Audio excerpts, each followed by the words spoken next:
I see you rebooting. I'm going to deduct that from your Sari, my friend. Where is he?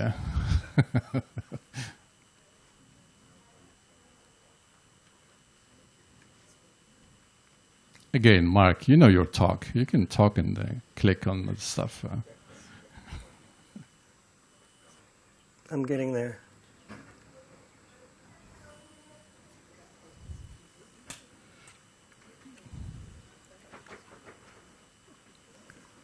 I guess it's one of these buttons. Nope. Yes, I see it's frozen here. Because it's not a Mac. There you are. Okay. Excuse me. It's good to suffer at the beginning, so you make a better presentation. Yeah. Hello, everyone. Nice to see you guys again. I was sitting next to Phil Roberts last night from ISOC, and he said to me, he was like, you know, this conference has become the IPv6 conference. And I was like, really? I was flattered. I thought I didn't realize that. And so I was really happy to hear that, at least that he thought that, and I hope you guys do as well. So this is the fourth World IPv6 Congress. I like this particular venue because all my friends come to see me, and I don't have to get on a plane and go elsewhere. I don't get jet lagged and all that kind of stuff. So it's great. And I wanted to look back at what we've been doing the last three leading up to this one. How many of you were here in February 2011? Great. So in February 2011, that was before the World IPv6 Day and before the world launch. We had Steve Deering with us. He came out of retirement to speak to us. And one of the things that happened also at that event was that Free Telecom announced that they would be giving IPv6 by default to their users. And that was really the first large ISP that had decided to do that, to give IPv6 to the unknowing, right? The people that didn't go out and ask for it. And that became a basis for a lot of the World IPv6 Day and launch work that we did later. The idea that you can go ahead and give something to a user even if they don't ask for it. So I tried to build up some business cases, which is another thing. It's like we always heard, well, our users aren't asking for it. Why are we going to build this thing, right? Well, there are business cases. And we went through them progressively. In 2011, the business case was focused on wireline. And there was a report put out about the same time from IDC that used real data from price lists from vendors, as well as network designs from large operators, and predicted their growth over time and said, hey, if you deploy IPv6 at the same time as you have to deploy CGN infrastructure for IPv4, you can get a 69% CapEx reduction. Now, of course, everybody's network is different, but that started to say, get in people's mind, well, wait a minute. Maybe there's this idea that if I have to change my architecture anyway because of IPv4 exhaustion, and I deploy IPv6 at the same time, I offload that traffic. And that really became the basis for a lot of the business cases that led to the wireline IPv6 deployment. And back to business case as well. Free Telecom, if you ever hear that IPv6, if I deploy that, I'll lose customers, I'll have a bad user experience, and I'll lose money, right? It's going to be so expensive. Free stock has gone up 300% since 2011. Now, I'm not saying it's because of that, but it's an example that an ISP can deliver IPv6 and not lose their shirt over it.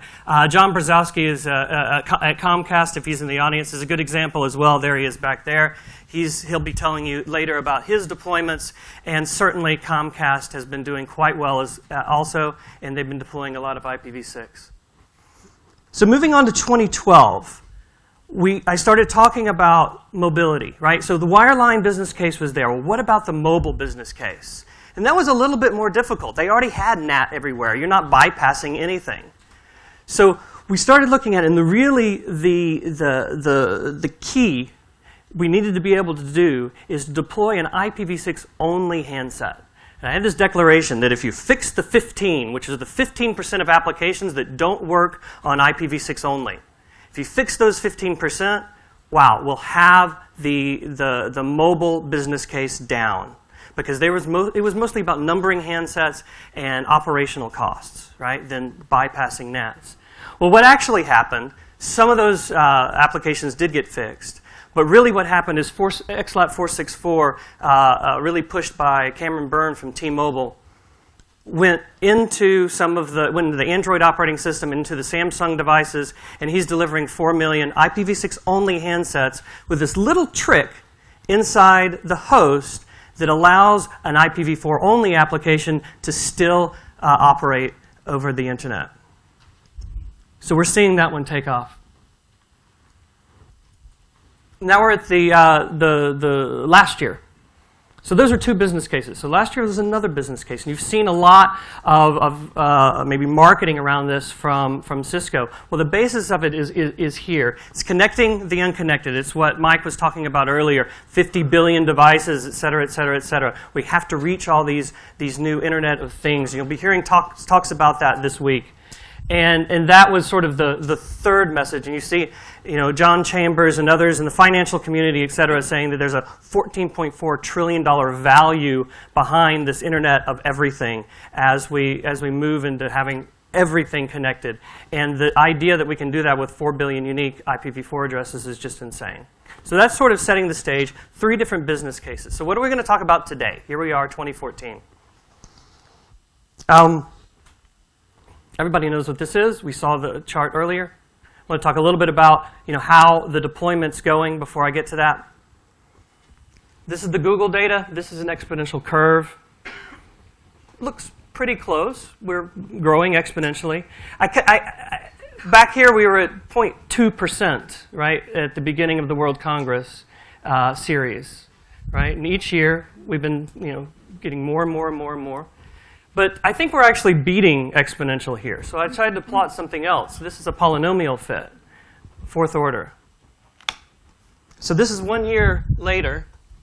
So we're maybe at 10%. But if you look 3 years from now, if past performance is an indicator of future results, then we're reaching the 50% range. Even if we're not fully matching the polynomial curve. So we're halfway to halfway there.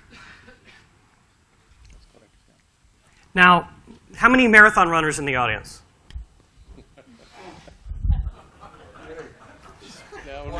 How many people know a marathon runner in the audience? Here we go. Well, go talk to them. And they'll tell you that in the 26-mile race, there's a point at about the 7th mile where you're all warmed up and you're ready to go and you know you can do it, and then you just coast. And if you don't keep your head on, you'll die. Because it seems like it's so easy from here. And if you don't take a little food and hydrate well, then you won't make the end of the race. And that's right there about the 6th or 7th mile. That's where we are, right? And there's been a lot of excitement. It got us off the ground. And it's going to be real easy to just, you chase the next shiny object. Oh, it's SDN. Okay, let's go do that now. And lose the momentum. So we really have to finish the race from here. So why are we finishing the race? We're finishing the race because people are counting on it. Not just for the 50 billion devices, but for their infrastructures. So if you really start thinking about IPv6 in your network designs, things start to change. So this is IPv4. Oops, what happened?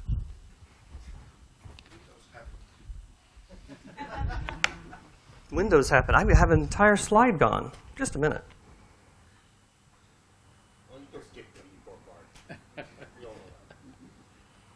But that was the point. He's bashing at V4. My friend, we have the inventor of V4 here. You're not going to bash at V4. That's V4. Now you know my next slide is. Sorry. So here we are, IPv4. This is just sort of representative of the kinds of things that you end up having to do with an IP packet as it moves through a network. Okay, you might have ALGs, you might have VRFs with your MPLS VPNs to separate the IPv4 address overlapping address ranges. You might have NATs and lots of NATs and lots of NATs on top of lots of NATs, and you get this big complexity thing. And I think this is one of the attractive things about SDN is like simplification. I can go in and look down from above and simplify everything, right? But imagine a controller talking to every one of these little kinds of functions in a different kind of way. It actually becomes complex. But that's the attractive part, is the simplification. Now let's talk about end-to-end. We think of IP as end-to-end.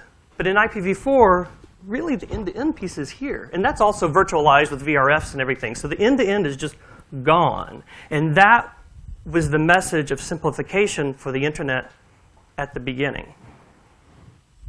Now look at IPv6. We can replace all those functions and just do IPv forwarding. We don't need the NAT, of course. And we may not even need to virtualize, because we can have unique addresses everywhere. Okay? So now we've got a common substrate, and we can start to think about SDN orchestration, because things are kind of the same in all the different places. So that's restoring end-to-end. Well, what about we redefine end-to-end? We think about IPv6 from the ground up and stop thinking about IPv6 on a physical interface of a device, whether it's a router or a host, and dive into the device. Imagine, and this is an idea from, well, I'll start from the right over here. In the HomeNet, in the IETF HomeNet working group, that if you're here on Friday, I'll be talking about that a little bit more. We're bringing IPv6 into the home in a way that the applications can see multiple IPv6 source addresses, and that equates to different paths through the network, including multi-homing into different ISPs. So now the applications have a view into the real connectivity of the network through IPv6 in this sort of common way. So I'll be talking about that a little bit more, but it's a difference in IPv4 that IPv6 that gets overlooked. That in IPv4 you get one address per interface. In IPv6 you get as many as you want per interface. And you can use that in an IPv6-centric design. Another thing you can do, if you've got IPv6 everywhere in your infrastructure, you can deliver IPv4. And you can deliver IPv4, shared IPv4, across multiple users with one IP address without a stateful CGN. Because you're utilizing the routing infrastructure to map IPv4 addresses and port ranges into the IPv6 routing. And this is not with tunneling with a tunnel concentrator. This is using the routing system. So we're really using IPv6 infrastructure to deliver IPv4 in a more scalable manner. And this one's really interesting when you talk about diving past the device into the device and numbering whatever you want with IPv6 addresses. And this idea comes from Eric Klein of Google. At least he was the person I talked to about it. And it's, imagine you route /64s to your VMs in your infrastructure and let the VM do whatever it wants with the lower 64 bits. Maybe encode a customer ID, maybe time, and a process ID, all the threads. So you're now numbering. IP is reaching not just to the device or the VM or the service, but actually the process running on a computer. And if you think about that, we're routing now not just across space, but space and time. You can pick a packet out and know, oh, yeah, that was from this process that was 3 years ago. And another, I'm going to say SDN now. This is a quote from John Leddy at Comcast, John Brzezowski's boss. And he said this on a call one day, and I said, can I quote you on that? And he said, sure you can. IPv6 with segment routing. Segment routing uses extension headers in IPv6, and Christian Martin will be talking about this afternoon, to encode end-to-end data that also can be operated on the path in a scalable manner. Again, linking into this SDN concept. The IPv6 with segment routing is SDN done right. You have to simplify the infrastructure in order for the SDN, the power of the SDN to be realized.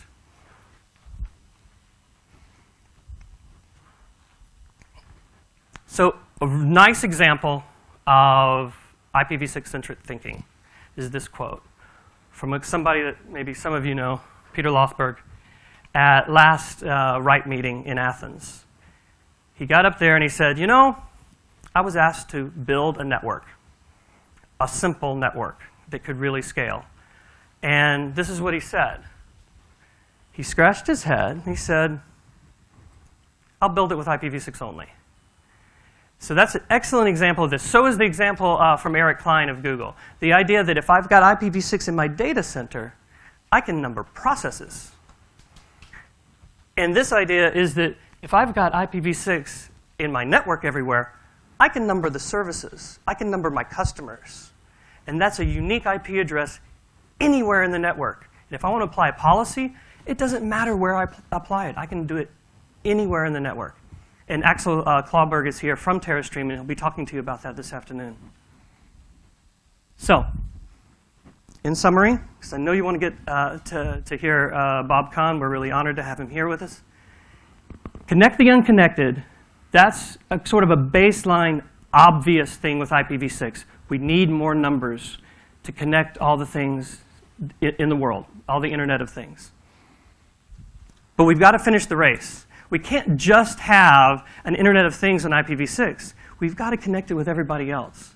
So you guys cannot give up. All the ones that were here in 2011, you made the last 3 years happen. Don't get tired. Get some water, get some food, and finish the race. And why are we doing this? We're doing this because we're redefining end-to-end. Okay? We've got to stop thinking about just bringing up IPv6 in parallel to IPv4. That was the first 7 miles. That proved to the world that IPv6 was viable. And we had to do it in sort of this congruent way to be safe. But the real prize is when we get to the end and we can define an IPv6-centric network and really unleash the power of IPv6. And if you've seen some of the Internet of Everything messaging and such from Cisco, you'll hear my CEO and all these different people say, you know, the Internet of Everything is people, process, data, and things. So finish the race to connect all the people. IPv6-centric thinking, redefine end-to-end, connect it all the way down to the processes and to the data, and don't forget about all the Internet of Things, because IPv6 really is the Internet protocol for the Internet of Everything.